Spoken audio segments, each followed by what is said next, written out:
Listen, you sick, broke little woman, I have already taken care of the divorce papers. This house, everything in it, and the high-end SUV will be mine. When all this is over, I am going to marry my girlfriend. My husband yelled at me, announced our divorce, and kicked me out while I was severely ill. He took everything from me, thinking he had won it all. He believed he had achieved total victory. He was dead wrong. A few days later, he would be the one calling me in tears. Before the story begins, please let us know in the comments which American state you are watching this story from. Do not forget to leave a like and subscribe so the channel can continue to grow and bring you more interesting stories. Ava lay in the massive bed that felt ice cold, yet her entire body burned like fire. The thin nightgown she usually wore around the house was soaked with sweat at her temples. Her throat was bone-dry and aching. Every time she took a breath, she felt sharp pain. She had been bedridden for 2 days, completely defenseless. That morning, she had asked her husband, Ethan, to buy her some fever reducers and antibiotics, but it was already night, and Ethan had not returned. The large house was silent, far too silent. The only sound was the ticking of the wall clock in the living room, as if counting down whatever patience she had left. Ava tried to reach for the glass of water on her nightstand, but her hands were trembling violently. The glass slipped from her fingers and crashed onto the thick rug, spilling what little water remained. Ava could do nothing but close her eyes and endure the despair. Ethan had changed over the past year. Ever since her husband was promoted to department director at his corporate firm, his attitude had become incredibly arrogant. He frequently came home late at night and blamed Ava for absolutely everything. The breaking point happened 3 months ago when Ava started coughing frequently and getting tired easily. Ethan never showed an ounce of compassion. On the contrary, he constantly called her his sickly wife.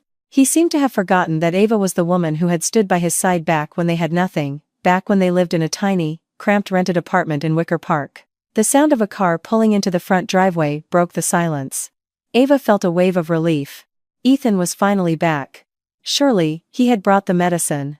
Ava tried to sit up, resting her aching back against the headboard. She waited for Ethan to open the door and hand her the pills. The heavy front door slammed shut, followed by the sound of fast, heavy footsteps. They were not the footsteps of someone worried. They were the footsteps of someone furious. The bedroom door was thrown open violently, revealing Ethan standing tall in the doorway. He was still wearing his crisp, tailored dress shirt. His hair was perfectly styled, and his face was handsome, but the glare he shot at Ava was filled with pure hatred. He was not holding a Walgreens bag. Instead, he was holding a thick brown manila folder. Ethan, Ava said, her voice hoarse and weak, where is my medicine? My head is killing me, honey. I have a terrible fever. Ethan let out a laugh. It was a harsh, mocking, and painful sound. Medicine. I brought something much better than medicine. This is a cure for both of us. A cure that is going to fix my life, Ethan said. He walked over and tossed the brown folder onto the blanket covering Ava. She flinched, staring at the folder in utter confusion. What is this, honey? Open it, unless you want to die of curiosity, Ethan replied with a cold, cutting tone. Using whatever strength she had left, Ava grabbed the folder. Her trembling fingers struggled to open the envelope. She pulled out several sheets of paper. On the top line, she read the words. Petition for divorce. Ava felt her world stop. She could not breathe.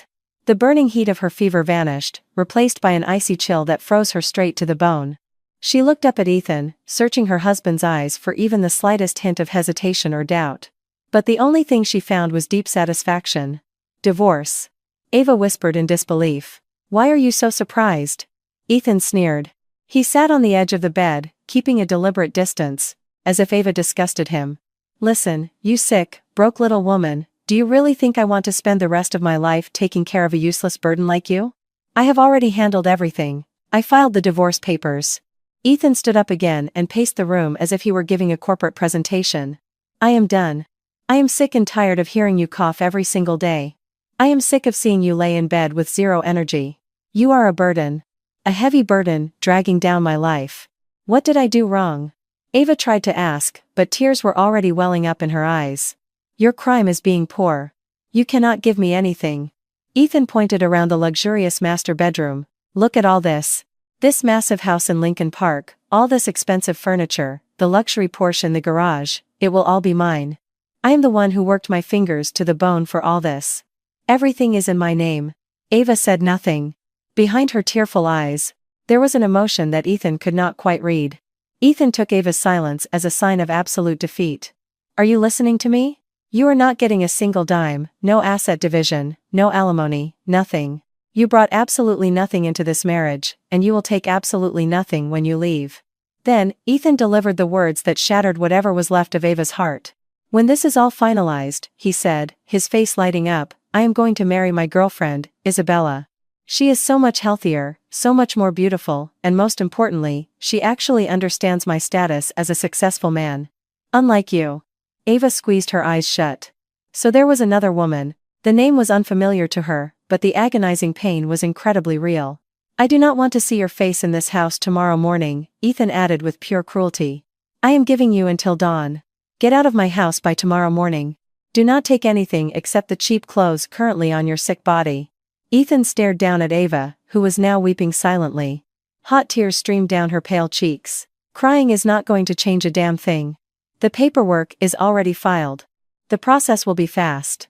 Ethan turned his back to her and adjusted his shirt collar.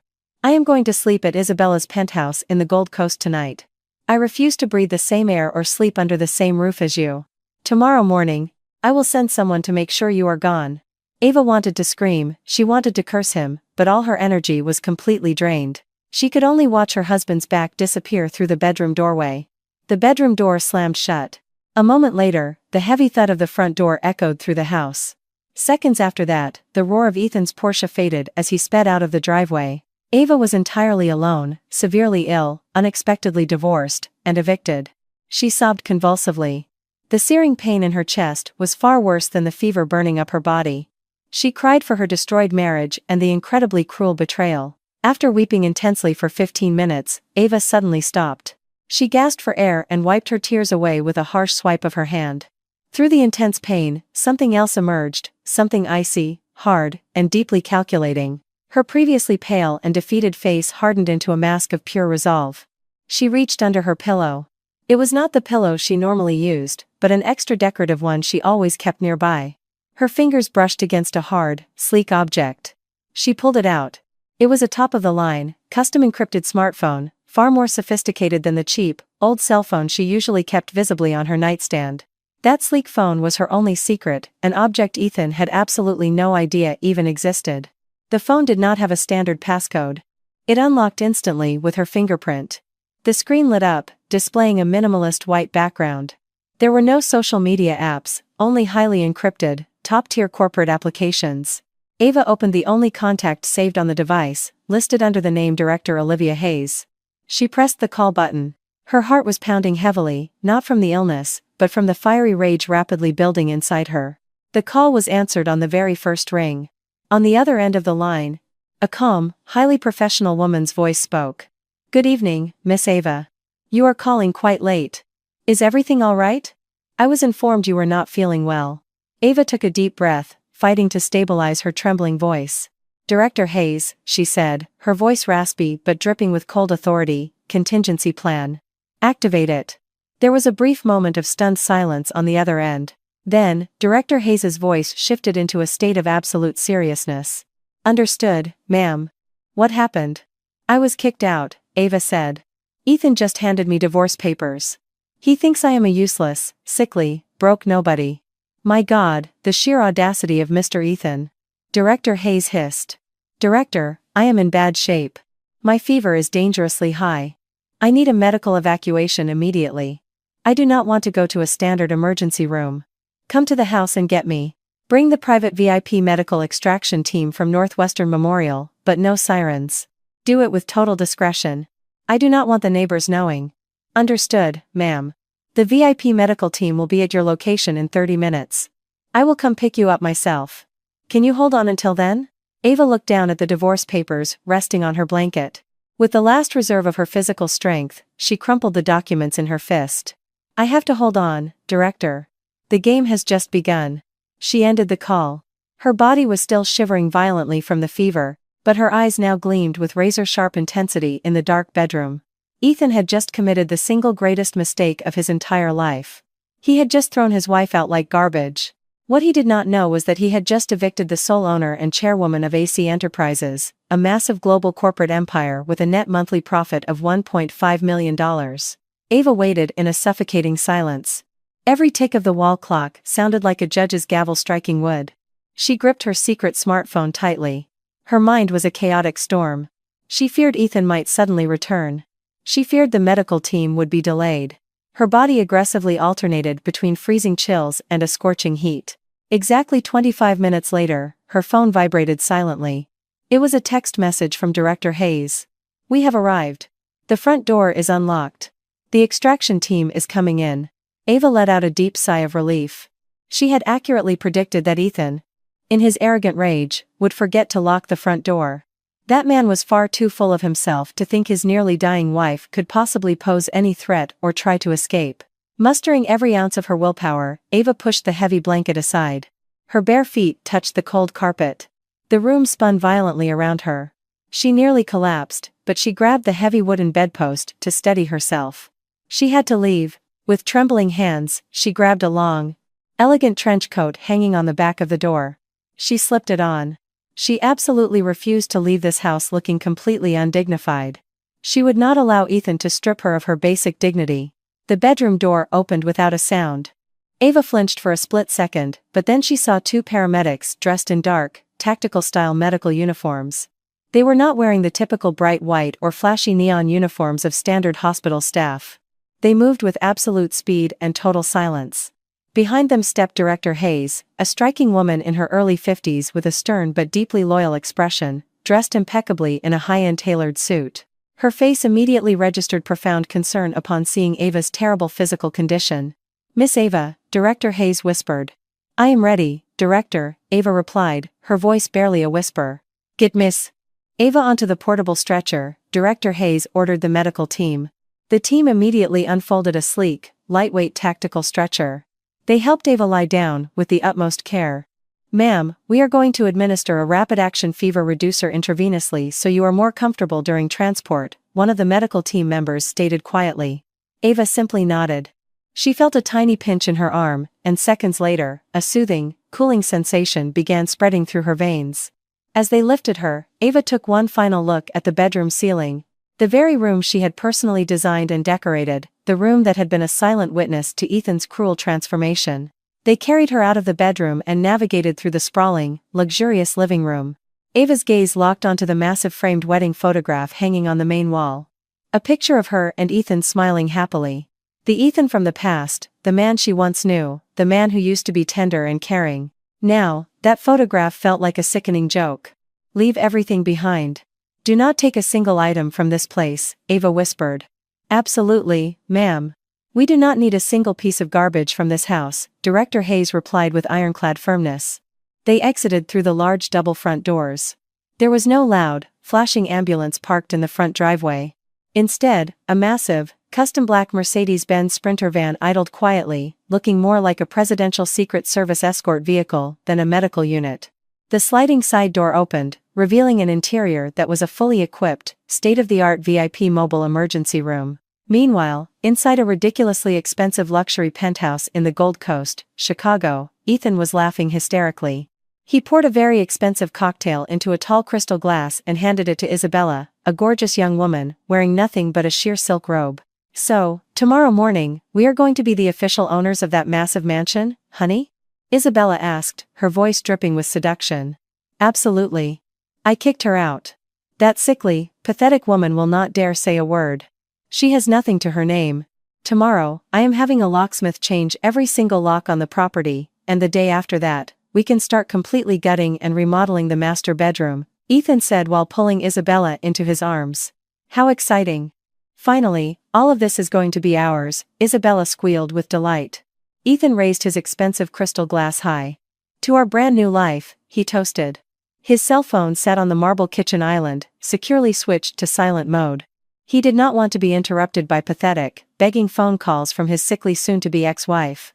Inside the sleek medical vehicle gliding silently through the dark Chicago night, the medical staff immediately went to work on Ava. A senior doctor waiting inside the van swiftly checked the IV line. "Her core temperature is 104 degrees Fahrenheit. This is a severe systemic infection," but we are aggressively treating it now. We need to get her to the intensive care unit rapidly, the doctor reported. Director Hayes sat in a plush leather captain's chair right next to Ava's stretcher. She observed Ava's pale, exhausted face with deep worry. "Ma'am, you have to stay strong. We have the entire VIP presidential suite prepared at Northwestern Memorial." Ava slowly closed her eyes. The heavy dose of medication was finally starting to kick in, significantly reducing her intense dizziness. Her thoughts slowly drifted back to the past. 5 years ago, at the very beginning of this massive secret, Ethan had just been abruptly fired from his first corporate job. He fell into a deep depression that lasted for months. Ava, who was a simple housewife at the time, tried everything to comfort and support him. But Ethan became incredibly bitter and highly sensitive about money.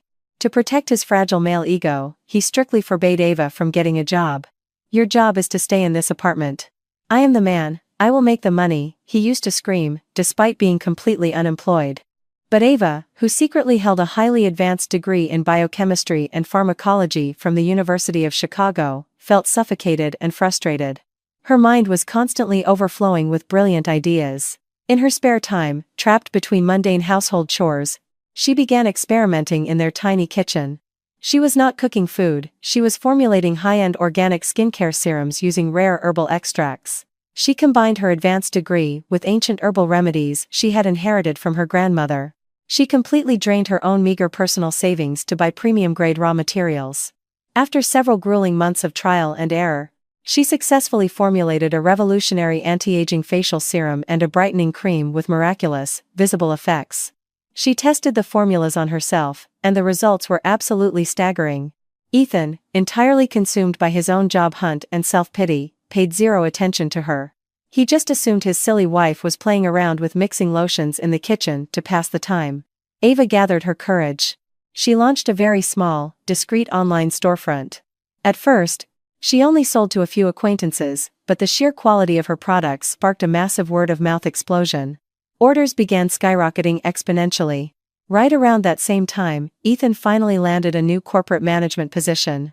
The starting salary was quite impressive. Almost overnight, his arrogance returned in full force. He frequently saw Ava staying up until the early hours of the morning, furiously typing on her old, beat-up laptop, managing customer orders and logistics. "I provide the money for this house, and yet you are constantly glued to that stupid screen. It seems you have absolutely nothing productive to do with your life," Ethan yelled at her one night. Ava simply remained silent and took the abuse. She had just closed a bulk wholesale deal worth $30,000 that exact same night. The ultimate turning point happened when Ava attended a prestigious women's entrepreneurial summit in Chicago. She sneaked out to attend as a general audience member. Director Olivia Hayes was the keynote speaker. Director Hayes was a legendary former top executive at a massive multinational conglomerate who had taken early retirement. Ava gathered incredible courage to approach Director Hayes in the lobby after the event. She showed her the proprietary product samples and handed her a meticulously handwritten business proposal. Director Hayes was absolutely blown away by the formulations and Ava's raw genius. "This product is a complete game changer, Miss Ava. And your underlying business strategy is remarkably solid," Director Hayes had said that day. To cut a long story short, Director Hayes agreed to come on board, not just as a financial investor, but as an active managing partner. Director Hayes was bored with retirement and fully believed in Ava's massive vision. Together, they founded AC Enterprises, operating as ACE. Ava was the absolute majority owner and the brilliant mastermind behind every single product formulation. Director Hayes became the public-facing CEO, the ruthless corporate shield for the company. Ava only asked for one strict condition: her name must never publicly appear on any corporate documents or press releases. She desperately wanted to remain Ethan's ordinary, supportive wife. Ironically, using Director Hayes's massive network of corporate contacts behind the scenes, Ava secretly pulled strings to ensure Ethan succeeded at his new job, hoping that if he felt successful, he would become a loving husband again. But Ava was horribly wrong. The more corporate success Ethan tasted, the more incredibly arrogant and cruel he became. ACE, meanwhile, experienced explosive, unprecedented growth. From high-end skincare, they aggressively expanded into luxury fashion and lifestyle brands. The high-end clothing and luxury accessories, all personally designed and conceptualized by Ava, took the domestic and international markets by storm. New York, Paris, Shanghai, and even Tokyo. A net monthly profit of $1.5 million was a very conservative estimate. That number was strictly Ava's personal, liquid take-home income. Aside from the company's retained corporate earnings, which were tens of millions higher, Ava kept her vast wealth completely buried and hidden. She continued to live as a simple, incredibly frugal housewife. Even when Ethan arrogantly demanded they buy the massive luxury estate in Lincoln Park and a brand new Porsche, he had to take out a massive corporate loan from Bank of America to afford it. Ethan constantly bragged that he easily secured the multi-million-dollar loan solely because of his stellar corporate performance. What Ethan did not know was that his corporate loan, which had dangerously teetered on the brink of total default a year ago, had been secretly bought out in full by a private equity investment firm. And that specific investment firm was a direct subsidiary of Ace, meaning Ava. The luxury mansion and the Porsche he bragged about constantly, which were put up as the collateral for that massive loan, legally did not belong to Bank of America anymore. They belonged entirely to Ace, which meant they belonged to Ava. Ava slowly opened her eyes. The luxury medical van was already pulling into the heavily guarded VIP entrance of the hospital. "Director," Ava called out. Her voice was still physically weak, but her gaze was as sharp and cold as forged steel. "Yes, Miss Ava." Director Hayes immediately leaned in closer. Ethan kept the house and the luxury car. He boldly claimed they were all his, that everything was in his name. Director Hayes offered a very slight, incredibly dangerous smile. "He seems to have forgotten, ma'am. He forgot who paid off his toxic corporate loan to Bank of America a year ago when his side business was moments away from declaring total bankruptcy," Ava continued. "He forgot that the absolute collateral for that specific loan is that very house and that very Porsche he brags about every single day. And he most certainly does not know," Director Hayes smoothly added, "that the private equity firm that bought his entire massive debt portfolio from the bank is AC Enterprises." There was a brief moment of silence, and the doctor and nurse inside the van professionally pretended they were deaf to this highly classified corporate conversation. "Director Hayes," Ava said, "initiate the total asset recovery and foreclosure procedure immediately." "When should the legal team strike, ma'am?" Ava stared blankly at the blurry streetlights flashing past the tinted window. "He kicked me out tonight. He thinks that tomorrow morning, I will be a pathetic, homeless beggar on the street. I want to let him genuinely enjoy his grand victory with that mistress of his. Give him exactly 3 days to celebrate his fake victory." Director Hayes gave a firm nod. "3 days. We will consider it the absolute final free rent he will ever get from us. After exactly 3 days, our legal strike team will move in. On the dawn of the 3rd day, we will ruthlessly recover every single asset that rightfully belongs to you, ma'am." "Good." Ava closed her eyes once again. "Now, focus entirely on curing me. I need to be perfectly healthy and standing tall so I can watch his arrogant face completely shatter." The medical van came to a smooth stop inside a secure, private underground lobby. A team of elite medical specialists was already waiting. Ava was swiftly transferred to the presidential treatment suite. Miles away, Ethan was sleeping soundly with Isabella wrapped in his arms, dreaming happily about his beautiful new life, completely oblivious to the fact that his real life would violently end in exactly 3 days. The victory was far too sweet for Ethan. He woke up in Isabella's ridiculously expensive penthouse. The bright morning sun poured through the massive floor-to-ceiling windows, bathing the bedroom in golden light. Isabella was still sound asleep beside him, her arms wrapped tightly around his chest. Ethan looked at her beautiful, flawless face and smiled with deep satisfaction. He had finally done it. He had permanently cut the dead weight out of his life. That sickly, pathetic woman. Ava. He happily imagined that right at this moment. Ava was probably sobbing on a filthy bench at a Greyhound bus station, desperately trying to figure out how to get back to her parents' rundown house. Ethan let out a dark chuckle. She was no longer his problem. His brilliant, wealthy new life officially began today. "Good morning, handsome." Isabella's raspy, seductive voice broke the silence. She slowly opened her eyes. "What time is it? Is that depressing woman completely gone from our new house?" "Oh, I guarantee you she is gone," he replied with supreme confidence. "I ordered her to be out before sunrise. She has absolutely zero options. She has no money, no power, and no friends. She is just a weak, useless woman who leached off my success." Isabella smiled from ear to ear. She sat up in bed. Her silk nightgown slipped down, exposing her shoulders. "Perfect. I am dying to officially move in. This penthouse is nice, but that Lincoln Park estate is a literal palace. And I am going to be the queen of the castle. Absolutely. Babe. Anything you want, Ethan said smoothly. Come on, get dressed. Today, we are having a celebratory breakfast in our new mansion. I will order the cleaning crew to throw every single thing left behind by Ava straight into the dumpster. I do not want a single trace of her existence left in my house. An hour later, Ethan's roaring Porsche smoothly pulled into the massive driveway of the estate.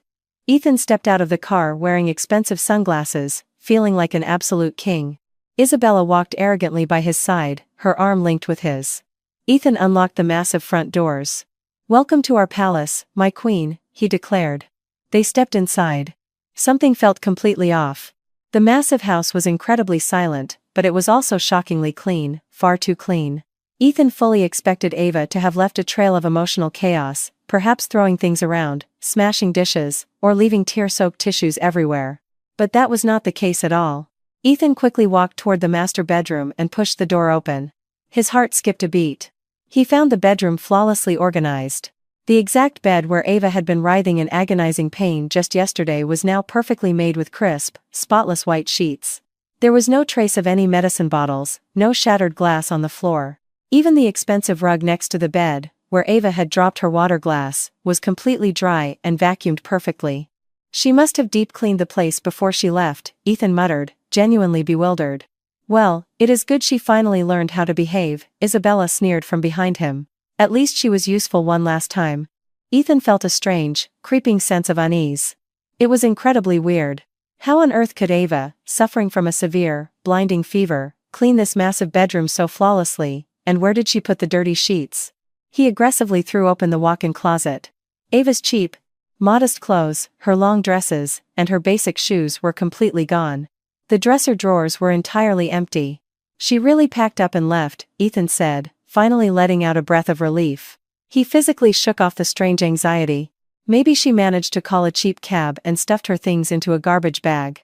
Better this way, a clean, permanent break. Of course, it is a clean break. Now, let us measure this room, Isabella squealed with intense excitement. I want to throw this bed in the trash. It is way too outdated. I want a massive custom round bed with a canopy. And these walls definitely need custom wallpaper. I want gold accents everywhere. Isabella practically ran through the massive house. Her shrill voice echoed off the high ceilings, shattering the quiet. She pointed her perfectly manicured finger at various expensive items. This sofa is hideous. Burn it. That painting is incredibly tacky. Throw it in the garbage. This kitchen needs a total gut renovation immediately. I want custom marble cabinets imported straight from Italy. Ethan just smiled, completely blinded. Yes, babe. I will replace every single thing, just for you. Tonight, we are going to celebrate. I am inviting all our closest friends over. I am going to hire the most expensive luxury catering service in the city. Ethan pulled out his smartphone and quickly dialed his go-to premium catering company. He aggressively ordered the most expensive items on the menu, imported Wagyu beef, massive towers of fresh seafood, and premium Napa Valley and French wines. Understood, Mr. Ethan, the total invoice for tonight's rush order comes to $2,000. As per our standard policy, we require a 50% deposit paid up front right now. The catering manager stated over the phone. Obviously. Send me the digital invoice link. I will pay it right now with my premium platinum credit card, Ethan said with immense arrogance. He sat back on the expensive sofa that Isabella had just claimed she hated and opened his banking app. He tried to process the $1,000 catering deposit. He typed in his platinum credit card details and hit the process payment button. The phone screen displayed a loading circle for a few seconds. Then, a bright red notification popped up on the screen. Transaction declined. Ethan frowned deeply. That is weird. The available credit limit on this card is easily in the hundreds of thousands of dollars. It is probably just a bad cell signal, he muttered to himself. He hit the button again, transaction declined. Babe, why is this taking so long? Isabella complained, currently busy taking duck-face selfies in the grand foyer. Just give me 1 second, babe. I think Bank of America is having server issues, he lied, trying to sound completely unbothered. Ethan was starting to feel a tiny prick of embarrassment. He quickly pulled out a different premium credit card from the same bank and entered the numbers. Declined. A cold drop of sweat began to form on his temple. This was impossible. He was a high-tier VIP wealth management client. Why on earth were all his premium cards declining? He desperately typed in his main checking account debit card numbers. Declined. Insufficient funds. Ethan's eyes went wide with sheer panic. Insufficient funds. That is completely impossible. My massive corporate bonus just cleared 3 days ago. He frantically closed the catering payment link and opened his main Bank of America mobile banking app. His heart was hammering against his ribs. He rapidly typed in his secure password. The screen loaded for a terrifying second, and then a stark, bold message appeared. Account access locked. Please contact your nearest branch immediately. Ethan's entire body went rigid. Cold, suffocating panic began to spread rapidly through his chest. This was an absolute disaster. He could not access his main checking account. He could not use any of his massive credit lines. Ethan, the catering guy just texted me. He says the payment keeps getting rejected. This is so embarrassing. Isabella yelled, marching into the living room. Her flawless face was now twisted in a nasty scowl. Relax, babe, just relax. Ethan was internally panicking. He suddenly remembered he still had an old, hidden emergency checking account at a completely different local bank, an account he barely used that had absolutely no credit lines attached to it. The balance was not huge, but there were definitely a few $1,000s sitting in there. With badly trembling hands, he linked that obscure account and tried to pay the catering deposit. Payment successful. Ethan let out a massive, shaky sigh of relief. For a brief moment, he managed to save face in front of Isabella. See? I told you it was just a stupid bank server issue, Ethan said, forcing a terribly fake, strained smile. It is all handled. The luxury catering crew will be here at 7 p.m. sharp. Isabella instantly perked up again. Perfect. Now I need to go to my favorite salon to get my hair and makeup done. The second Isabella walked out the front door, Ethan's fake smile vanished instantly. His face turned paper white. Something was incredibly wrong. Why was his primary VIP account locked?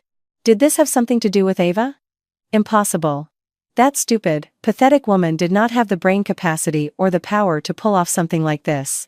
He aggressively promised himself that first thing tomorrow morning, he would march right into the bank lobby and cause a massive scene. He would demand a huge financial compensation for this unacceptable humiliation, without a doubt. As he paced nervously back and forth across the living room, desperately suppressing his anxiety, the doorbell rang. Ethan practically ripped the front door open. A uniformed courier was standing on the porch, holding a large, thick brown envelope. Mr. Ethan? Yes, that is me. Certified legal courier delivery.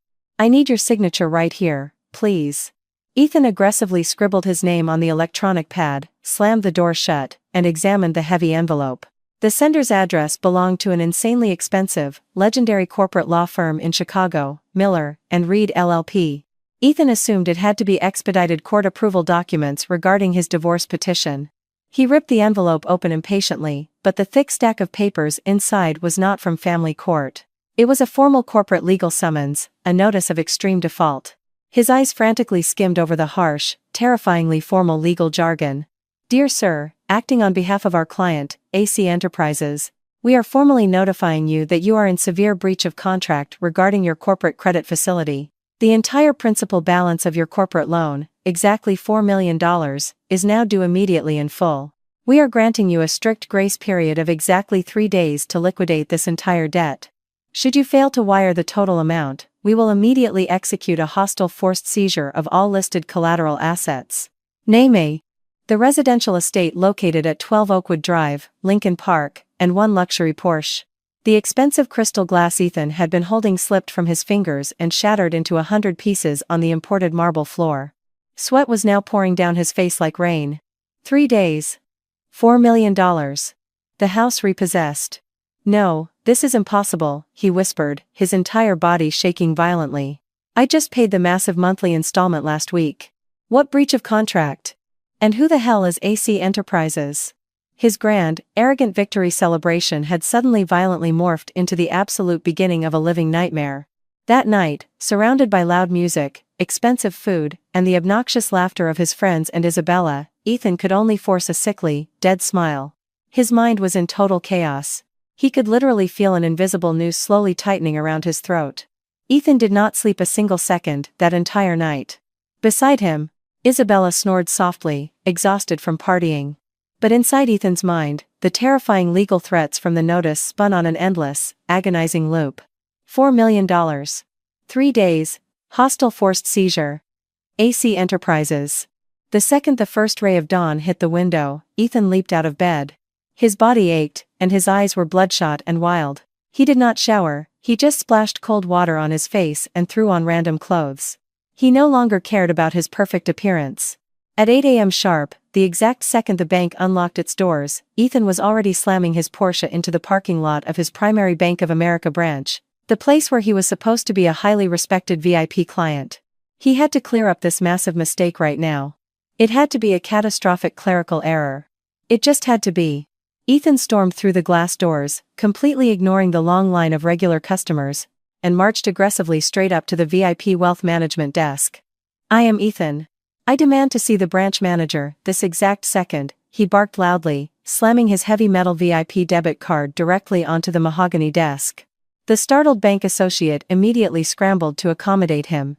Ethan was escorted into a private, soundproof glass office to wait. 5 minutes later, an impeccably dressed senior wealth manager walked in. It was not the local branch manager. It was someone much higher up the corporate ladder. "Good morning, Mr. Ethan. How can I assist you today?" "Cut the corporate nonsense," Ethan interrupted him aggressively. "Explain to me right now why every single one of my premium credit cards is locked, why my main checking account is frozen solid, and why the hell I received a completely absurd breach of contract notice, demanding $4 million. The senior manager calmly looked down at his dual computer monitors.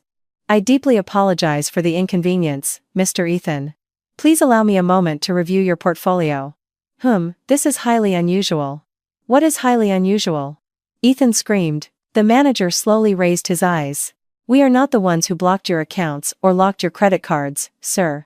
The reality is, your checking account balance is literally zero, and the maximum limits on every single one of your credit lines have been completely maxed out." "Impossible." Ethan roared. "My corporate salary deposits are massive, and my combined credit limit is in the hundreds of thousands. I did not spend a single dime yesterday." "That is correct, sir. However, our internal systems show an automated, hostile emergency sweep was executed against your accounts yesterday at exactly 12:01 a.m. This aggressive sweep instantly drained every single dollar from your checking account and simultaneously maxed out every available cent on all your credit cards to cover extreme penalty fees." Ethan turned the color of chalk. "An emergency sweep? Authorized by who?" The manager looked back at his screen. "Not authorized by us, sir. The sweep was legally executed by the current owner of your massive corporate loan facility." "Current owner?" "According to our secure ledger, the $4 million corporate loan you initially took out with our bank was bundled and sold exactly 6 months ago to a massive private equity firm called AC Enterprises. We merely act as the payment processor for your monthly installments." Ethan's stomach dropped to the floor. AC Enterprises. Why would they do this? "I have never been late on a single payment in my life." The manager slowly shook his head. "That is entirely outside of our jurisdiction, sir. According to the legally binding notice we received late last night from AC Enterprises, you have been formally declared in severe default, triggering the hostile takeover clause of the loan agreement. When a severe default is triggered, AC Enterprises holds the absolute legal right to forcibly extract funds directly from your linked accounts as an initial late penalty. And it appears that is exactly what their automated systems did." Ethan lost all the strength in his legs. He gripped the edge of the heavy desk to keep from collapsing. "How? How can I possibly be in default? We do not have access to the specifics of their private contracts, sir. The exact reason is undoubtedly detailed in the legal summons you received. You will have to contact AC Enterprises or their legal team directly to resolve this," the manager said with a flat, emotionless tone, as if he were discussing the weather. Ethan stumbled out of the bank. The sky felt like it was spinning, and cold sweat completely soaked his shirt. He collapsed into the driver's seat of his Porsche, the very car that was going to be repossessed in 3 days. His hands were shaking uncontrollably. AC Enterprises. That name again. He pulled out his phone and frantically Googled AC Enterprises. What popped up was a massive, intimidating global corporate giant, an unstoppable conglomerate operating heavily in luxury fashion, global skincare, and aggressive commercial real estate. Their sleek corporate logo was plastered everywhere. Ethan had vaguely seen the logo before, but he had never paid any real attention to it. Why? Why would a multi-billion-dollar corporate empire specifically buy my pathetic, insignificant loan? He muttered in sheer desperation. Then, his eyes widened as he remembered the name of the ruthless law firm on the summons, Miller and Reed LLP. Gathering whatever shred of courage he had left, he dialed the direct phone number printed at the bottom of the legal threat. Good morning, my name is Ethan. I received a hostile legal summons yesterday on behalf of AC Enterprises. Look, this has to be a massive clerical error. I have never defaulted on my loan. The voice on the other end of the line was a lawyer, and he sounded terrifyingly calm and freezing cold. There is absolutely no error, Mr. Ethan. Our client is acting strictly within the bounds of corporate law. You have severely violated Section 11, Clause B, of the Master Loan Agreement you signed. Section 11, Clause B. What the hell is that? If you find it too bothersome to read the legally binding contracts you sign, Mr. Ethan, allow me to clarify. That specific clause explicitly mandates that the borrower must maintain a stable, moral family household and strictly refrain from engaging in any immoral, scandalous, or disgraceful acts that could publicly damage the reputation of the corporate loan facility. Ethan fell dead silent. He felt the blood freeze in his veins. That is a completely absurd clause. That has absolutely nothing to do with financial debt. It has absolutely everything to do with it, Mr. Ethan. When your toxic debt was purchased by our client, all embedded clauses, specifically the strict morality clause, were fully activated and heavily monitored. Our client is a corporation that highly values traditional family integrity. Your specific actions of brutally divorcing and evicting your severely ill wife, Miss Ava, in order to openly cohabitate with a much younger mistress. That constitutes a catastrophic breach of Section 11, Clause B. Ethan could not breathe. How? How do you people know about that? We possess irrefutable, hard evidence, Mr. Ethan. High-definition photographs, crystal-clear audio recordings, and sworn witness testimonies. We know exactly what time you threw your sick wife out onto the street 2 nights ago. That singular action is what immediately triggered this hostile default protocol. Ethan's knees gave out completely inside the car. Ava. This was all because of Ava. But how? How on earth does Ava know anyone at AC Enterprises? What do these corporate monsters want from me? Give me time, I will pay the installments, Ethan pleaded into the phone, now openly shaking with raw fear. It is far too late for that. Our client has zero interest in your pathetic installments. According to the legal summons, your grace period is rapidly expiring. Let us see, you have exactly 2 days and 8 hours left to wire the full $4 million. If the funds are not secured, our hostile extraction team will physically repossess your estate and your vehicle. The call abruptly disconnected. Ethan violently hurled his cell phone against the dashboard, screaming like a madman inside the luxury car, $4 million in 2 days. It was mathematically impossible. His massive salary was frozen. His only real assets were this house and this car, which he just realized did not actually belong to him at all. He aggressively rubbed his face, trying to force himself to think clearly. Ava. This has to be Ava's doing. But how? Does Ava scrub toilets at AC Enterprises and somehow manage to cry to her billionaire boss? Impossible. It makes zero logical sense. He frantically tried to find out who actually owned AC Enterprises. He opened a premium business news portal. The primary owner of AC Enterprises was a highly secretive, mysterious figure. The global empire was publicly run by a ruthless CEO named Director Olivia Hayes. Olivia. Ethan aggressively frowned. The name sounded incredibly familiar. Suddenly, a memory slammed into him. Years ago, Ava had constantly talked about a woman named Olivia, an older friend from her silly neighborhood church group, claiming she was an incredible, inspiring person. Ethan had always mocked her ruthlessly for it. It is probably just a bunch of bored housewives gossiping, he used to say. Could it be? Is Ava's pathetic little church friend actually the ruthless CEO of AC Enterprises? Ethan's head was throbbing with blinding pain. This whole conspiracy was too insanely complicated. He had to find Ava. He had to drop to his knees and beg Ava. He had to beg her to call off her billionaire friend Olivia. Yes, that was the only possible way out of this nightmare. He slammed the car into gear and sped off. He desperately needed to know where Ava was hiding right now. He had to drive to her parents' rundown, pathetic house. He had to go right this second. As he recklessly sped out of the bank parking lot, his phone rang loudly. It was Isabella. Ethan aggressively ignored the call. Isabella called again, and again. Furious, Ethan snatched the phone and yelled. What? Where are you, babe?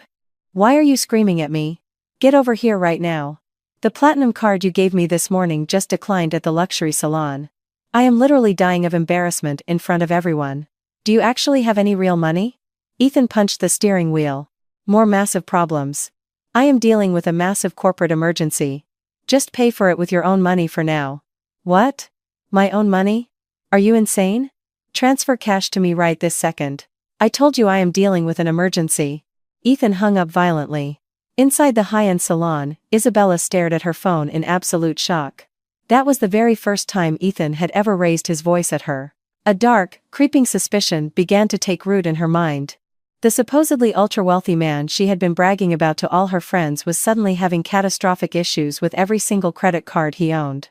The suspicion grew rapidly. Ethan no longer gave a damn about Isabella. He mashed the accelerator of his Porsche. He had to find Ava.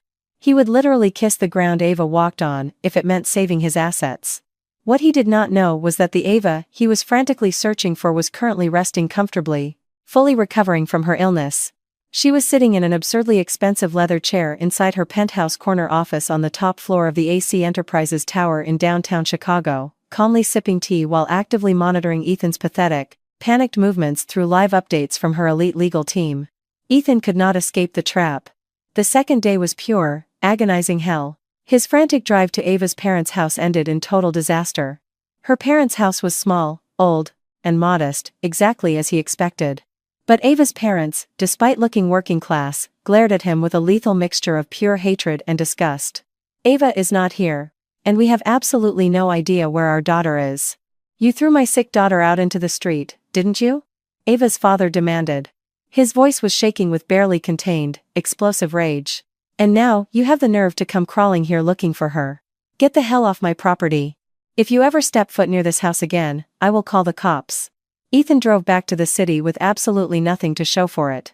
The tiny amount of cash he had left in his backup account was entirely blown on expensive gas for the frantic round trip. That night, he and Isabella had an explosive, screaming argument. Isabella viciously demanded to know exactly what was going on. Standing on the very edge of the abyss, Ethan finally cracked and confessed. He lied, claiming he was just having a temporary administrative issue with the IRS and that his accounts were just temporarily frozen. But Isabella was not stupid. She had found the legal summons from Miller and Reed LLP sitting on the kitchen counter. 3 days. $4 million. Foreclosure. Are you completely broke, Ethan? Isabella screamed, going entirely hysterical. It is just a temporary cash flow issue. I am going to fix it. This is all that Psycho Ava's fault. Ethan roared in pure frustration. I do not care whose fault it is. I refuse to live with a broke loser. That night, they slept in the freezing, massive luxury bed, their backs turned aggressively away from each other. Ethan could not close his eyes for a single second. The terrifying countdown clock in his head continued to tick loudly. Tomorrow was the third day. The morning of the third day was the single most terrifying moment of Ethan's entire existence. The sun rose, but it felt like the literal end of the world. At 9 a.m. sharp, while he and Isabella were eating breakfast in a suffocating, hostile silence, the heavy doorbell rang. Ethan and Isabella locked eyes. Both of their faces instantly drained of all color. Ethan frantically shook his head. Do not open it. Pretend nobody is home. The doorbell rang again, this time much longer, accompanied by aggressive, heavy pounding on the solid oak door. Mr. Ethan, we know you are inside. We are the asset execution team from the law firm of Miller and Reed LLP. Open the door immediately. Ethan's heart completely stopped. Isabella began to hyperventilate and cry out in sheer terror. What are we going to do, Ethan? What the hell are we going to do? Isabella sobbed. Ethan, blinded by terror, sprinted toward the back patio doors. He thought he could hop the fence and escape through the garden, but the second he ripped the back door open, 2 massive, heavily armed private security contractors were already standing on the patio. Step back inside the residence, sir, they ordered with terrifying calm. Ethan was completely surrounded. He slowly backed into the living room. Seconds later, the legal team managed to breach the front door using a professional locksmith they had brought along. A tall, ruthless-looking lawyer in an impeccably tailored suit marched in holding a thick clipboard. Behind him, several burly repossession agents carried stacks of bright red legal seizure stickers. Mistress, Ethan. Your strict grace period expired exactly 3 minutes ago, the lawyer stated with a voice as cold as ice. By direct court order, we are initiating the immediate, hostile foreclosure and physical seizure of this property and every single asset contained within to settle our client's unpaid corporate debt. AC Enterprises. No, please just give me more time. Ethan instantly dropped to his knees on the marble floor. His massive, inflated arrogance vanished into thin air. I will pay. I swear to God. Just give me 1 more week. The lawyer slowly shook his head. You were given more than enough time. My extraction team is beginning their work right now. You are legally permitted to take only the personal clothing currently on your back. You have exactly 15 minutes to voluntarily vacate this premises before you are arrested for trespassing. 15 minutes. Isabella screamed at the top of her lungs. At that exact moment, the brutal reality fully crashed down on Isabella. She stared down at Ethan, who was kneeling on the floor, weeping uncontrollably like a pathetic child. The wealthy, powerful man she honestly believed was a king was now nothing more than a sniveling beggar. Isabella's beautiful face hardened into stone. She absolutely refused to go down with this sinking ship. Without saying a single word, Isabella sprinted up the stairs to the master bedroom. A completely bewildered Ethan screamed, "Isabella, where are you going? Help me!" The repossession agents swarmed the house, completely ignoring the pathetic domestic drama. They aggressively began slapping bright red AC Enterprises seizure stickers on the massive flat-screen TVs, the imported Italian leather sofas, and the insanely expensive oil paintings. Outside, the loud, grinding noise of a heavy tow truck echoed as it dragged Ethan's beloved Porsche roughly out of the pristine garage. 5 minutes later, Isabella marched back down the stairs. She was no longer crying. She was aggressively dragging 2 massive Louis Vuitton suitcases that she had apparently packed days ago in secret. She completely ignored Ethan, who was staring up at her in absolute shock, and marched straight toward the open front door. "Isabella, are you abandoning me?" Ethan screamed, his voice breaking with pathetic desperation. Isabella stopped in the doorway. She turned around, her face twisted in pure disgust. "Abandoning you? Obviously. I refuse to live in the gutter with a broke, pathetic loser like you. I actually thought you were a king, but you are just a broke clown. Enjoy your bankruptcy alone, Ethan. I already called an Uber Black. Goodbye." Isabella stormed out, dragging her heavy designer luggage past the armed security guards, without ever looking back. Ethan remained frozen on his knees, brutally betrayed and completely abandoned, exactly the same way he had treated Ava just 3 days ago. The only difference was that Ava was violently kicked out while suffering from a severe illness, whereas Isabella abandoned him at the absolute peak of his financial ruin. "Your time is up, Mr. Ethan," a massive security guard said, firmly grabbing Ethan by the back of his shirt. Ethan was physically dragged out of his own massive house. He was tossed roughly onto the hot concrete of the sidewalk. He was still wearing his silk pajamas.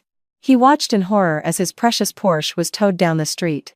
He watched the front doors of his massive estate get wrapped in heavy steel chains and locked with industrial padlocks. Everything he owned had vanished in exactly 3 days. Ethan collapsed onto the sidewalk, utterly powerless. Wealthy neighbors walking their dogs stared at him like he was a crazy person. The man who had been the most arrogant guy in the neighborhood was now a pathetic public spectacle. He was entirely alone, totally broke, completely homeless, and utterly abandoned. In his state of extreme panic and unspeakable public humiliation, his fried brain could only focus on one single name. The ultimate source of this nightmare. Ava. He frantically dug through his pajama pockets. His old, cracked backup cell phone was still in there. He had absolutely no idea who else to call. He wanted to scream and curse at Ava. He had to beg Ava. He did not know what to do. He just needed to explode. With violently trembling hands, he searched his contacts for Ava, my wife. He pressed the call button. He honestly did not expect her to answer. Maybe she had changed her number, or the phone was turned off. But it rang once, twice, and on the 3rd ring, the call connected. "Speak." The voice definitely belonged to Ava, but it was not the weak, sickly, pathetic voice he was used to. It was the calm, crystal clear, freezing cold voice of a highly powerful woman. Ethan, who had been fully prepared to scream at her, suddenly felt incredibly small and terrified. He started to cry. His pathetic sobbing simply exploded out of him. It was the pathetic wail of a broken loser. "Ava!" Ethan screamed, his voice cracking hysterically. "Ava, you have to help me, please. Ava, I do not know what is going on. They repossessed our massive house, they towed my car, they kicked me out. I am literally sitting in the gutter, Ava. Why is this happening to me? High up on the 40th floor of the AC Enterprises Tower in Chicago, inside a massive VIP suite that had been converted into a luxurious temporary executive office, Ava sat perfectly still. She was no longer sick in bed. She was flawlessly healthy, radiating intense energy, and incredibly dignified. A custom emerald silk scarf perfectly framed her sharp, highly determined face. Sitting across the massive glass conference table were Director Hayes and several elite corporate department heads in the middle of a high-level briefing.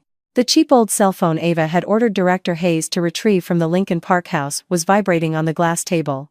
The name Ethan flashed on the cracked screen. The corporate meeting instantly stopped, every single pair of eyes locked onto Ava. Ava slowly raised one perfectly manicured hand, silently ordering the room to remain dead quiet. She looked at Director Hayes and offered a very slight, dangerous smile. She tapped the speakerphone button so every executive in the room could hear the pathetic display.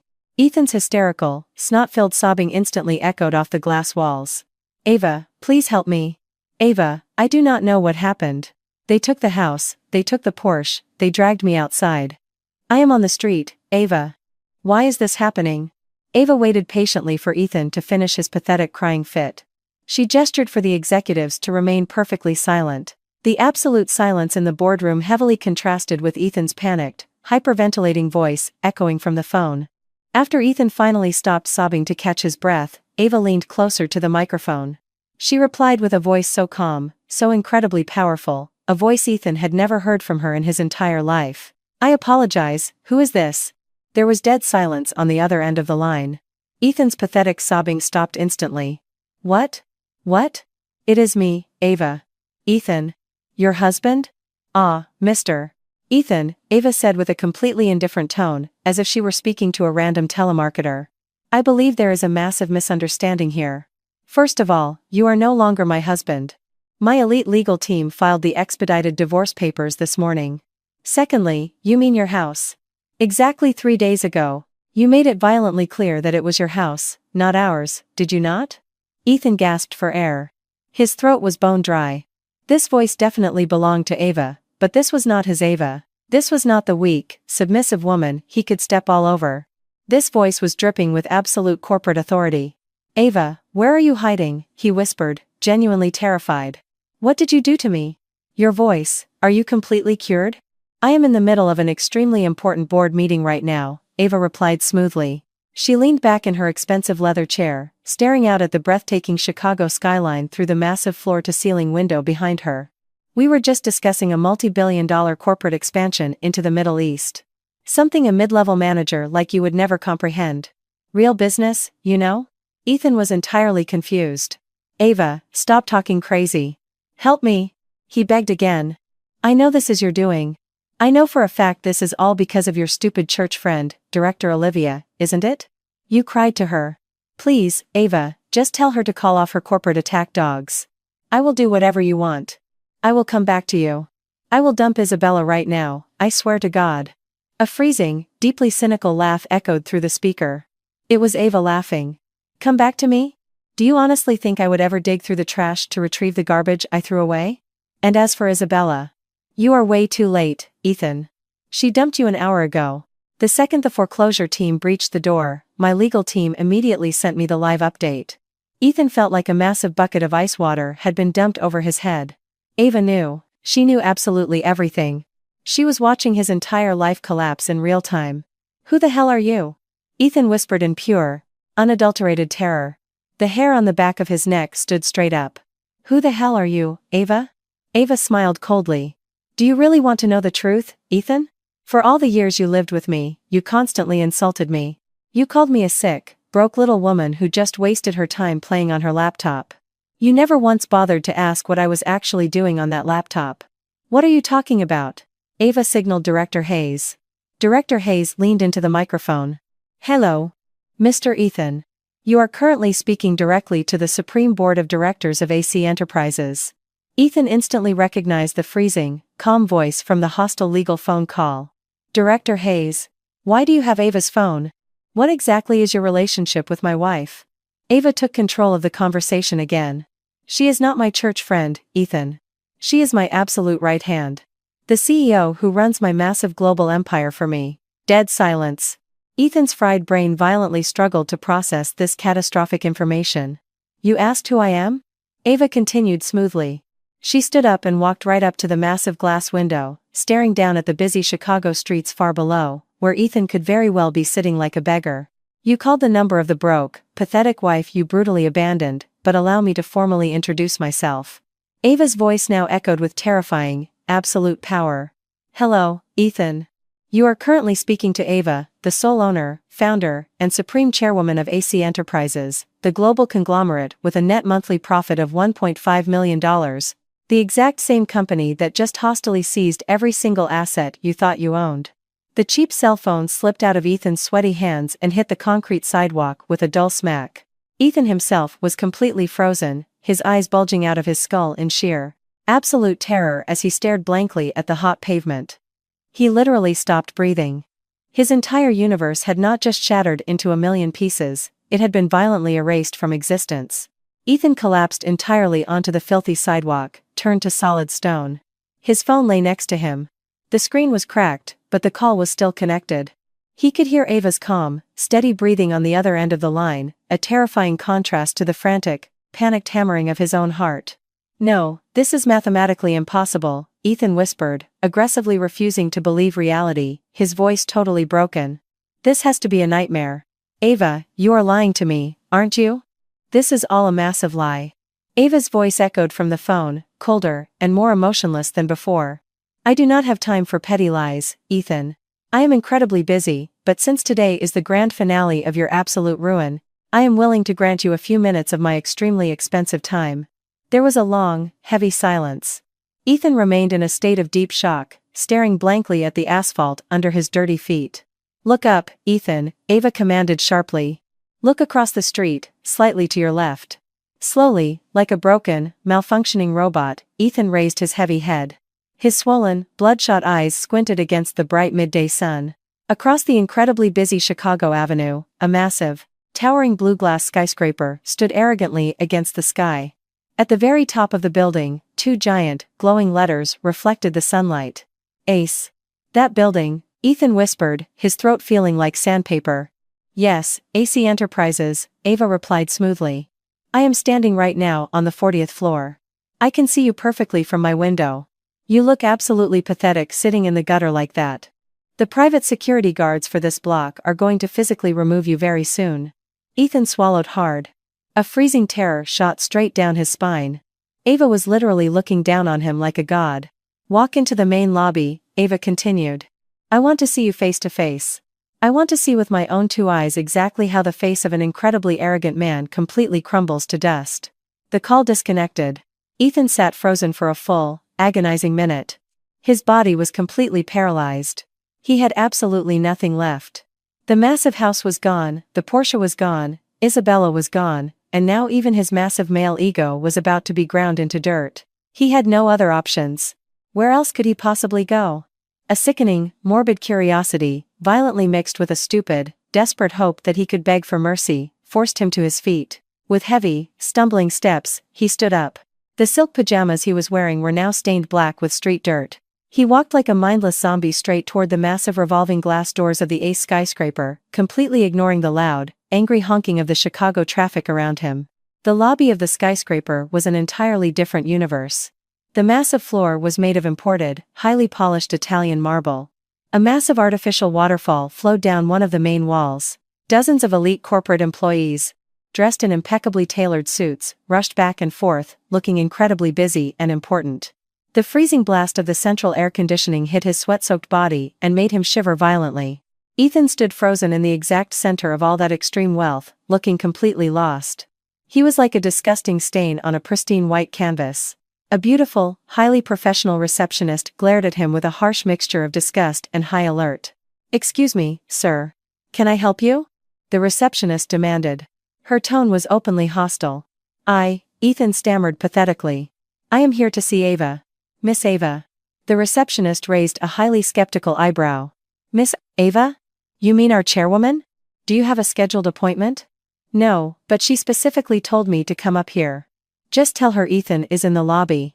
I apologize, sir. You absolutely cannot proceed past the security desk without a verified appointment. The receptionist already had her hand firmly on the security radio, clearly seconds away from calling the armed guards to throw him out. Let him through.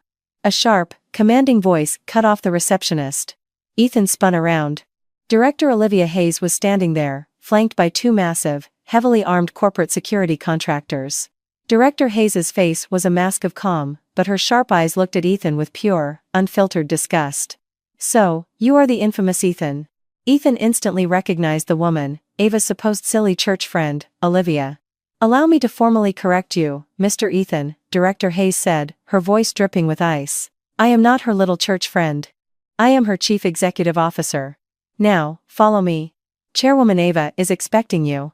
Ethan was escorted right through the center of the massive lobby, offering absolutely zero resistance. Every single pair of eyes in the building was now locked onto him. A filthy, unshaven man in stained silk pajamas, being heavily escorted by the CEO and armed guards.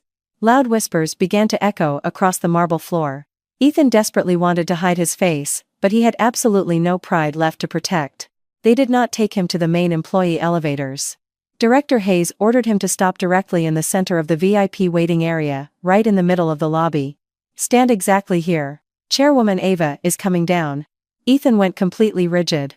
His heart was hammering so violently against his ribs that it caused physical pain.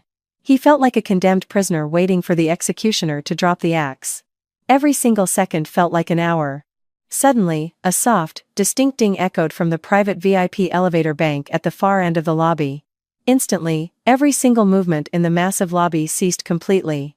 The busy executives, the receptionist, even the armed guards at the front doors stopped whatever they were doing. They stood perfectly straight, all facing the VIP elevator. Several of them offered slight, respectful nods. The brushed steel doors of the VIP elevator slid open. Two massive, suit-clad personal bodyguards stepped out first, firmly taking positions on either side of the doors. And then, Ava stepped out. Ethan completely lost his breath. He could have died right on the spot. This woman was definitely Ava, but she was absolutely not the Ava he knew. The woman walking slowly toward him was an absolute queen. She was wearing a breathtakingly expensive, sapphire blue designer skirt suit that fit her commanding presence perfectly. A matching silk scarf elegantly framed her sharp face in a modern, powerful style. Her face, which used to look so pale and exhausted, was now glowing with health, enhanced by subtle, insanely expensive makeup that made her eyes look like daggers. She walked with terrifying confidence. Her designer heels clicked softly but with absolute authority against the marble floor. An undeniable aura of massive wealth and supreme power radiated from every single movement she made. The executives she walked past greeted her with deep, fearful respect. Good afternoon, Chairwoman. Ethan shook violently. Chairwoman. Director Hayes immediately stepped toward Ava and offered a slight, deeply respectful nod.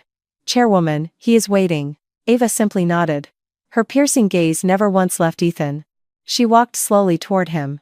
Every single step she took felt like it was physically crushing the last remaining fragments of Ethan's pathetic ego. She stopped exactly 3 feet away from the trembling, filthy man. Ava slowly looked Ethan up and down, from his messy, greasy hair down to his stained pajamas and the cheap hotel slippers he was wearing. Her look was freezing cold, highly analytical, and completely devoid of mercy. Ava. Ethan barely managed to choke out a whisper. Yes, Ethan. It is me, Ava said. Her voice was calm and crystal clear, echoing perfectly through the dead silent lobby. The sick, broke little woman you violently threw away 3 days ago. Ethan could not take it anymore. Every ounce of his strength completely vanished. His knees gave out entirely. He collapsed uncontrollably onto the freezing marble floor, dropping to his knees right at Ava's designer shoes, and began weeping hysterically. Ava, I am so sorry. Please, Ava, I made a massive mistake. I was totally blind. I committed a horrible sin against you. Ethan desperately tried to grab the hem of Ava's designer jacket, but his hands were shaking far too violently. Everyone in the massive lobby stared in absolute shock.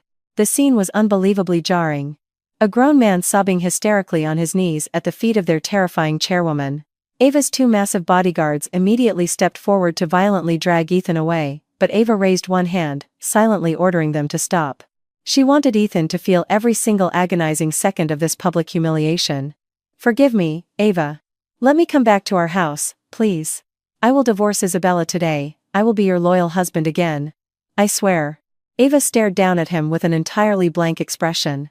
No pity, no anger, just a freezing, terrifying emptiness. She leaned down slightly, not to help Ethan up, but to whisper directly into his ear. Stand up, she ordered. Her voice was barely a whisper, but it carried absolute, terrifying authority. Ethan, using whatever pathetic strength he had left, shakily got back to his feet. His face was a disgusting mess of tears and sweat. Ava looked him dead in the eyes. Do you really want to beg? She asked. Her voice was now loud enough for everyone in the lobby to hear perfectly. What a pity, Ethan. My corporation does not hire beggars. After delivering that lethal line, Ava smoothly pulled a silk handkerchief from her designer bag. For a split second, Ethan had a stupid, desperate flash of hope that Ava was going to wipe away his tears. Instead, Ava used the expensive silk to aggressively wipe off an imaginary speck of dust from the sleeve of her jacket, exactly where Ethan had almost touched her, as if she had just come into contact with a deadly virus.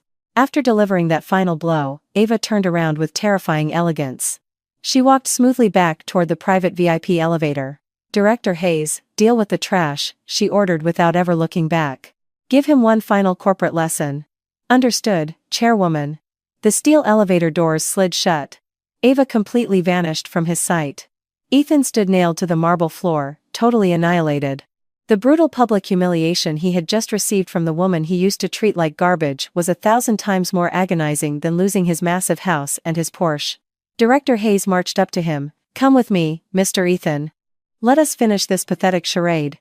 There is something Chairwoman Ava specifically wants you to see. What else? What else can you possibly take from me? Ethan screamed in total despair. Not take, Director Hayes corrected smoothly, but force you to understand just how monumentally stupid you have been this entire time. Ethan was violently dragged by the two security guards, this time toward a highly secure, luxurious boardroom on the mezzanine level. Ethan was violently shoved into an expensive leather chair inside the freezing boardroom. The massive glass wall of the room looked directly out over the lobby, allowing him to see everything and allowing everyone to see him. Sitting across the table, Director Hayes looked completely relaxed, flanked by two ruthless-looking corporate lawyers in expensive suits. Ethan could only hang his head and stare blankly at the polished table. He had already lost everything. There was nothing left to fight for. Mr. Ethan, Director Hayes began. Her tone was incredibly calm, like a college professor about to lecture a particularly slow, stupid student. You seem to still be highly confused about how the wife you arrogantly labeled as a useless, broke, sickly burden, Miss Ava, managed to become the absolute owner of this massive empire. Ethan said absolutely nothing. He did not have the physical energy to speak. Director Hayes pressed a sleek button on the table. A massive projection screen descended from the ceiling, and the boardroom lights automatically dimmed. The screen flashed to life, displaying a massive corporate title card. Financial and Corporate Audit Report. AC Enterprises. All right, let the lesson begin, Mr. Ethan. Let us travel back exactly 5 years, Director Hayes said smoothly. Complex corporate graphs, massive profit and loss statements, and balance sheets displaying billions of dollars began flashing across the screen, making Ethan's eyes physically ache. 5 years ago, you had just been fired from your very first corporate job. You were severely depressed, incredibly angry, and you blamed the entire world for your failures. While you were busy sitting on the couch feeling sorry for yourself, your wife, who you assumed was just a dumb housewife, went to work in your tiny kitchen. Ethan slowly raised his heavy head. She was not cooking your dinner, Director Hayes continued, as if reading his exact thoughts. She was formulating highly advanced skincare serums using proprietary herbal compounds. When you ruthlessly mocked her for staring at her laptop until 3 a.m., she was actually fulfilling hundreds of massive wholesale orders from her first wave of elite clients. When you finally landed your new corporate job and your massive arrogance returned, she was secretly signing a commercial lease for her first production facility. The presentation screen shifted. High-definition photographs appeared. A photo of a cramped office, a photo of a massive industrial warehouse, and a photo of a sprawling, state-of-the-art manufacturing plant. Then, photos of the massive Ace flagship stores in New York, Paris, Shanghai, and Tokyo. AC Enterprises, Mr. Ethan, is Ava Creations. Ava is the name of the woman you threw away. This massive corporation, this entire skyscraper, every single thing you see belongs entirely to her, 100%. Ethan was shaking violently. But how? How did she get the initial funding? Ah, the money. Director Hayes smiled a vicious, cynical smile. You always severely underestimated her, simply because she never demanded anything from you, did she? You were so incredibly proud that you could toss her a pathetic $300 monthly allowance for groceries, an allowance you routinely cut off whenever you threw a temper tantrum. You constantly called her broke. Director Hayes pressed the remote again. The screen shifted violently. A massive, bold number appeared in bright green. $1,500,000. $1.5 million, Director Hayes emphasized every single syllable. That is Miss Ava's personal, liquid, monthly net income. That money was deposited directly into an offshore account in her name, an account you had absolutely zero knowledge of. An income massively larger than the CEO of the pathetic company you work for. That is the woman you insulted and evicted for being poor. Ethan felt violently nauseous. The room felt like it was spinning aggressively. And regarding your massive debt, Director Hayes continued smoothly, the $4 million corporate loan you arrogantly took out to buy that Lincoln Park estate and that Porsche. You were so incredibly arrogant when Bank of America approved it, weren't you? Exactly 1 year ago, when you were moments away from declaring total bankruptcy because you horribly mismanaged your pathetic side business, your loan went into severe default. Bank of America was literally days away from foreclosing on your assets. But Miss Ava found out. Acting through me, AC Enterprises quietly purchased your entire toxic debt portfolio directly from the bank. We bought you. Ethan's eyes bulged out of his head.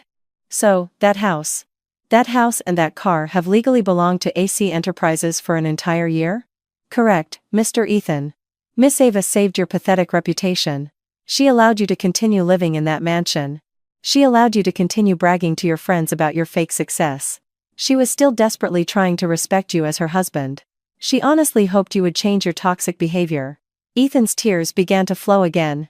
Not tears of genuine remorse, but tears for his own infinite, staggering stupidity. He had violently kicked out his literal savior. She knew I was cheating on her, Ethan whispered, totally terrified. Of course she knew, Director Hayes snapped. She knew absolutely everything. One of the ruthless corporate lawyers finally spoke up. And now, Mr. Ethan, let us review the hard evidence. The massive screen shifted once again. This time, there were no financial charts. It was high-definition video surveillance footage. Ethan saw his own luxurious Lincoln Park living room. He saw himself passionately kissing Isabella on the expensive sofa. The digital timestamp in the bottom right corner showed the footage was captured exactly 6 months ago, during a time when Ava was supposedly at her church group. The video abruptly switched to the master bedroom. Ethan watched in horror as Isabella tried on Ava's expensive clothes and silk scarves, laughing hysterically and throwing Ava's belongings onto the floor. And Ethan was standing right there, laughing along with her. Then came the final video, the absolute kill shot. Exactly 3 days ago, in that very same bedroom, Ethan watched himself standing arrogantly at the foot of the bed. He saw Ava lying there, looking weak and severely ill. He heard his own cruel, hateful voice echoing through the high-end boardroom speakers. Listen, you sick, broke little woman, I have already taken care of the divorce papers. Get out of my house by tomorrow morning. Stop. Ethan screamed, violently covering his face with both hands. Shut it off, please, just shut it off. The screen instantly went black. The boardroom plunged back into a terrifying silence. Hidden microcameras, the lawyer stated calmly. Secretly installed exactly 1 year ago, by Miss Ava, the very moment she suspected you were bringing another woman into her house. Ethan was completely annihilated. The evidence was absolutely irrefutable. He could not deny a single thing. Ava. Is she going to send me to federal prison? Ethan asked, completely consumed by despair. That was the initial legal strategy, Director Hayes admitted smoothly. We had fully prepared aggressive criminal charges for severe verbal domestic abuse, reckless endangerment, and massive financial fraud regarding the marital assets. It would have been more than enough to let you rot in a federal cell for a decade. Ethan shook uncontrollably with raw fear. However, Director Hayes continued, Miss Ava changed her mind. A federal prison cell is far too comfortable for a man like you. She wants you to experience something infinitely worse than prison. A lifetime of inescapable, crushing humiliation. Director Hayes slid a thin, sleek folder across the table, stopping right in front of Ethan. This is Miss Ava's official, expedited divorce petition. Inside, you will also find a civil lawsuit demanding massive financial compensation for severe emotional distress. Ethan opened the folder with violently shaking hands. Ava is not demanding an equal division of assets. She absolutely refuses to touch your filthy money. She merely repossessed the estate and the vehicle that legally belonged to her anyway. But you still have to pay heavily for your actions. Ethan gasped for air, his eyes widening in absolute terror when he saw the massive number printed on the lawsuit. $400,000. $400,000, he screamed. I do not have that kind of money. You people already took every single thing I own. Obviously you do not. Director Hayes smiled a freezing, predatory smile. But you still have your high-paying corporate job, do you not? Oh, wait, I almost forgot. Director Hayes's smile grew even wider. Breaking corporate news, Mr. Ethan. Exactly 1 hour ago, AC Enterprises successfully completed a hostile takeover, acquiring a 70% controlling stake in the corporate firm where you work. And as the brand new majority shareholder, Chairwoman Ava's very first executive order was a massive restructuring of upper management. Your official termination papers have already been signed. You are officially fired. This was the absolute final nail in Ethan's coffin. He had lost it all. The mansion, the Porsche, his billionaire wife, his life savings, and now his prestigious corporate job, the absolute source of his arrogant pride. You people are absolute demons, Ethan screamed, his voice totally broken. We merely execute corporate justice, Director Hayes replied flatly. And regarding that $400,000 debt? Miss Ava is feeling incredibly generous today. She knows a pathetic loser like you could never pay it back. Because of that, she is offering you one final option. Director Hayes slid a single sheet of paper across the table. Sign this sworn legal declaration. Officially admit to every single one of your disgusting actions. Admit to the adultery, the severe verbal domestic abuse, and the reckless abandonment of a sick spouse. If you legally confess that you were entirely in the wrong, the $400,000 debt will be completely forgiven. Ethan stared down at the confession. It represented the absolute last shred of his male ego. Why do you even need this? Just an insurance policy, the lawyer stated coldly, to legally guarantee that you never go to the press and invent fake, sob-story lies about our client. Ethan had absolutely no other choice. He was fired, bankrupt, and homeless. With badly trembling hands, he picked up the expensive pen they offered him and signed the legal document, formally confessing to his horrific sins. It is done, Director Hayes said, swiftly snatching the papers off the table. At that exact moment, the heavy boardroom doors swung open. Ava walked back into the room. She stopped right in front of Ethan, who was now completely broken, his head hanging in total defeat. You wanted to divorce me, Ethan? Ava asked, her voice dangerously low. You threw those cheap divorce papers directly at my face while I was violently ill? Ava pulled out the exact same brown manila folder Ethan had thrown onto her bed. Director Hayes had kept it. Right in front of Ethan's terrified eyes, Ava slowly and methodically ripped Ethan's original divorce petition into tiny shreds. The pieces of torn paper fluttered down, landing on Ethan's lap. I am divorcing you, Ava said with absolute, freezing coldness, and my legal team will guarantee you do not walk away with a single cent. She looked down at Ethan one final time. Now, get the hell out of my building. The two massive security guards who had been standing by immediately stepped forward. Take this trash to the curb, Director Hayes ordered. Ethan did not resist. He was totally numb. He was dragged by his armpits. His arms were locked firmly in the guard's grip. He was dragged right through the center of the crowded, elite lobby. The wealthy executive stared at him with a mixture of extreme pity and total disgust. The automated glass doors slid open, and Ethan was violently thrown out onto the blazing hot Chicago sidewalk. He hit the concrete with zero money, zero job prospects, and zero homes, wearing nothing but filthy silk pajamas. Ironically, the legal confession of his horrible sins was the only thing that had saved him from massive, crushing debt. His total ruin was now absolute and permanent. For the second time that day, Ethan was violently thrown onto the scorching asphalt. The heavy glass doors of the Ace skyscraper locked shut behind him, permanently cutting him off from the luxurious, billionaire world he had just discovered belonged entirely to Ava. He coughed violently. The dirty city dust coated his throat. His face was a pathetic mess of dried tears, sweat, and street grime. For a long moment, he did not move a single muscle. His body was totally paralyzed. His fried brain simply could not process the absolute, terrifying speed and perfection of his total destruction. Fired, bankrupt, abandoned by his gold digger mistress, and publicly annihilated by the billionaire wife he had treated like absolute garbage. The legal confession he had just signed felt exactly like a death warrant. Random Chicagoans walking past stared at him like he was a crazy person, a grown man in dirty pajamas, sobbing uncontrollably in front of a massive corporate skyscraper. A heavily armed security guard was now standing right inside the glass doors, watching him with a lethal glare, fully prepared to act if Ethan tried to step foot inside again. Ethan had to leave. He could not sit on that sidewalk forever. Using whatever pathetic energy he had left, he dragged himself up. His knees shook violently. He began wandering aimlessly down the busy avenue. Where could he possibly go? He had no home. He dug through his empty pajama pockets. His cracked cell phone was gone, left behind in the lobby when the guards dragged him away. He truly had absolutely nothing left in the world except the dirty clothes on his back. His stomach let out a loud, painful growl. He was starving. The last time he had eaten was that incredibly tense breakfast with Isabella. That felt like a lifetime ago. The sun was beginning to set over Lake Michigan. The city air was hot, humid, and suffocating. He suddenly remembered his old frat buddies. His drinking friends. He could definitely beg them for a temporary loan. He dragged his feet for miles until he reached the upscale sports bar where they always hung out. Looking absolutely pathetic, he pushed through the doors. Several of his friends were sitting in a VIP booth. "Ethan, what the hell happened to you?" one of them asked, completely shocked by his disgusting appearance. Ethan desperately told them a twisted, fake version of the story. "I got set up, man.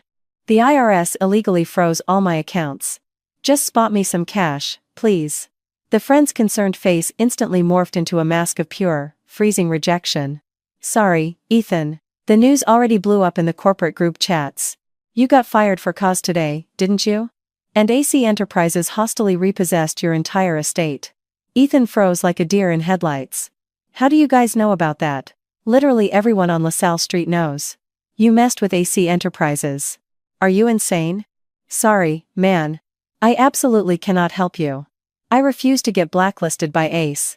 The friend turned his back and quickly walked away. The other guys in the booth aggressively pretended Ethan did not exist.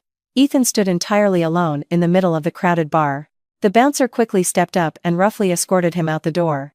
He was thrown back onto the dark street, utterly humiliated. He was now a total pariah. Nobody in the city would dare touch him for fear of Ava's massive corporate shadow. Night fell over the city. Ethan was starving. He curled up into a tight ball on the concrete in front of a closed bodega, using his arms as a pathetic pillow, shivering violently as the night air turned cold. The annoying buzz of city mosquitoes and the horrible stench of the subway grates were his only companions. This was his brutal, instantaneous karma. Meanwhile, in another part of the city, Isabella was having a massive panic attack. She had successfully escaped Ethan's sinking ship with 2 massive suitcases stuffed with designer clothes and bags. She temporarily rented a cheap, run-down motel room in a bad part of town. She desperately started calling other wealthy men from her extensive contact list. She needed to lock down a new sugar daddy immediately. "Hello, Mr. Vance. It is Isabella. Are you busy tonight? Let us grab dinner at Alinea," she purred into the phone, using her best seductive voice. "Isabella? Which Isabella?" the older man asked. "Oh, come on. It is Isabella. We met at the Chicago Yacht Club party." "Ah, Isabella. Ethan's broke girlfriend." "Yeah," the man's tone shifted instantly to pure ice. "Look, I am incredibly busy. Do not ever call this number again." The call abruptly ended. Isabella sat frozen on the cheap motel bed. She frantically tried calling another wealthy executive. The exact same brutal rejection happened. The shocking news of Ethan's catastrophic financial ruin had spread through the elite circles like wildfire, and Isabella's name had been violently dragged through the mud with him. She was the gold digger who was standing right next to the guy when his house was seized. She was toxic goods. Her carefully crafted reputation in high society was completely annihilated. No wealthy man would dare risk being seen with her. Unfortunately for Isabella, her nightmare was just beginning. While she sat crying over her ruined life in the filthy motel room, someone pounded heavily on the door. She opened it to find 2 men in sharp suits standing there. "Miss Isabella, we represent the law firm of Miller and Reed LLP. You are being formally served." The process server handed her a thick legal document. Isabella's heart stopped completely. She took the papers with violently shaking hands. Ava was officially suing her. The severe civil charges included alienation of affection, massive defamation, and intentional destruction of highly expensive private property. Ava was aggressively demanding $1 million in total damages. $1 million. Isabella screamed hysterically. I do not have that kind of money. Every single designer bag and expensive dress she owned had been bought with Ethan's money, which technically belonged to AC Enterprises anyway. The following weeks were an inescapable, living hell for the two villains. Isabella was completely broke. She could not afford a cheap public defender, let alone a corporate lawyer. She was forced to pawn her designer bags, one by one, for pennies on the dollar just to afford cheap ramen and her weekly motel rent. Ethan, after 3 days of starving and sleeping in filthy subway stations, finally completely swallowed his arrogant pride. He had to eat, or he would die. He dragged himself to the massive wholesale produce market south of the city, where the day laborers gathered. His face, which used to be flawlessly groomed, was now covered in street dirt. He had grown a thick, disgusting, unkempt beard. "Sir, do you need some extra hands?" he desperately asked, a rough-looking warehouse foreman. The foreman looked Ethan up and down with intense skepticism. "You look a little soft. Can you haul 50-pound sacks of potatoes?" "I am strong, sir.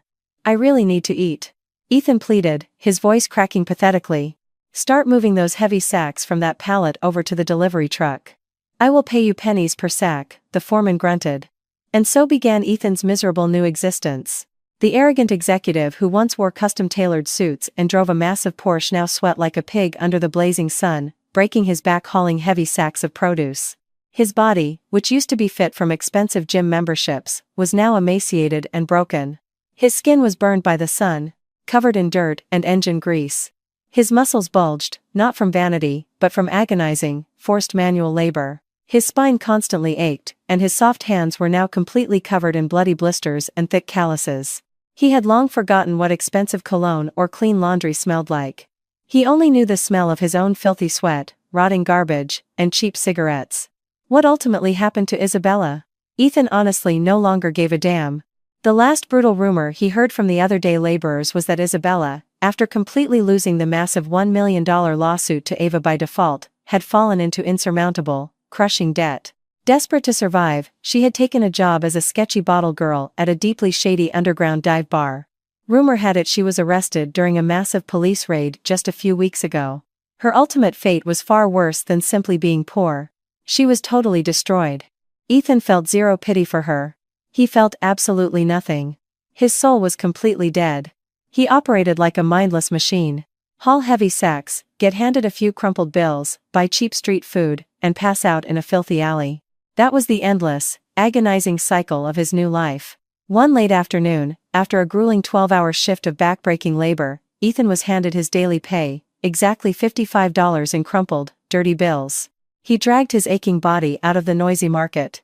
He stopped at his usual cheap food spot, a classic Chicago-style hot dog stand on the corner, and bought a Vienna beef hot dog with all the fixings. Holding his cheap dinner, he walked over to a massive, busy intersection in the Loop. He sat down heavily on the filthy concrete curb, leaning his exhausted back against a metal traffic light pole. He was about to eat his only meal of the entire day. Directly across the busy avenue, a massive, multi-story digital billboard mounted on a towering skyscraper suddenly flashed to life. It was broadcasting a live feed from a major financial news network, like CNBC. Ethan froze. He stopped bringing the hot dog to his mouth. It hovered in midair. Plastered across that massive, towering screen was Ava's face. It was a live, global broadcast covering the massive international launch event of AC Enterprises that very morning. Ava's flawless, incredibly powerful, and highly dignified face literally towered dozens of feet over the city street. A famous financial anchor asked a question that echoed loudly from the screen speakers. "Chairwoman Ava, you are currently ranked as one of the wealthiest, most influential corporate titans in America today. What is the absolute secret to your massive, unstoppable success?" Ethan completely stopped breathing.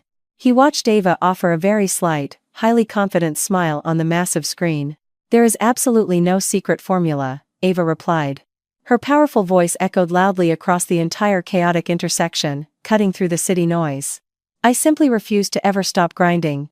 I never stopped believing in my own sheer brilliance, even when the person supposedly closest to me ruthlessly underestimated me and called me completely useless." The cheap paper plate slipped from Ethan's trembling hands. The hot dog and all its toppings spilled violently onto the filthy, trash-covered sidewalk. But Ethan did not even flinch. His dead eyes remained completely locked onto the towering digital billboard. High up in the sky, looking down like an untouchable god, the woman he had aggressively called a sick, broke little nobody was being globally interviewed as a multi-billion-dollar corporate queen. And down here in the gutter, sitting on the filthy asphalt, the man who had arrogantly called himself a king was sitting like a pathetic beggar, staring blankly at his ruined dinner mixed with the city dirt. Ethan slowly lowered his heavy head. He did not cry. He just laughed. It was a dry, broken, completely insane laugh full of absolute, crushing despair. He had lost everything. He had not just lost his money, he had not just lost his corporate status, he had lost his entire universe. The woman he had violently thrown away now owned the entire world, and he had absolutely nothing. Not even enough remaining pride to scrape his spilled dinner off the filthy sidewalk. Karma had executed its mission flawlessly.